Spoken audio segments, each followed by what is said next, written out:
South was here. It was convenient. The world was very different back in those days in the 70s, and South was very different. I mean, I think there were a quarter of the students here that there are today. Most of the students commuted each day, and I was one of those. So I'd come in, I'd go to class, I'd finish class, I'd then go downtown to the First National Bank building, which is the tall white building down there now called the Trustmark building, as a matter of fact. I would work until 9 or 10 at night and then turn around and start it all again the next morning. The nice thing is, though, that I graduated without any student debt, and that was one of my goals, to be able to do that. It took me a little longer to graduate. I had the opportunity to manage people. You could bring that back to some management courses, to some philosophy courses that we took, and you could relate right then and there. I would say that right out of the bat, I started using my experience and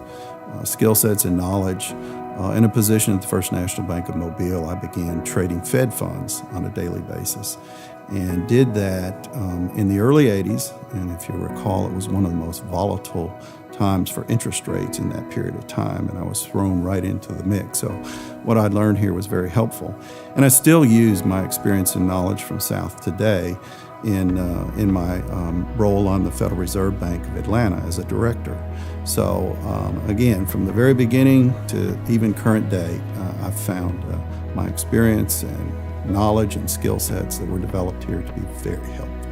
One of the things that I learned later in life that I wish I had understood a little bit better when I was younger was the idea of understanding your own core values. To take those values and ensure that whomever you're working with, whether it's a particular company or particular people, that you have some shared values, because it really means that you're going to work together with that team of people, and it just makes life easier. So that would be the one thing. And I think the other thing is make sure you surround yourself with people that are smarter than you. And that wasn't too hard for me, because you always gain so much knowledge and you continue to learn as you work through your career. I felt like I was a normal, just plain old student here at South. To be asked and honored in this way by this award is absolutely incredible, because I know there's so many people that are very deserving of it. So it's a tremendous honor, and I'm humbled by it.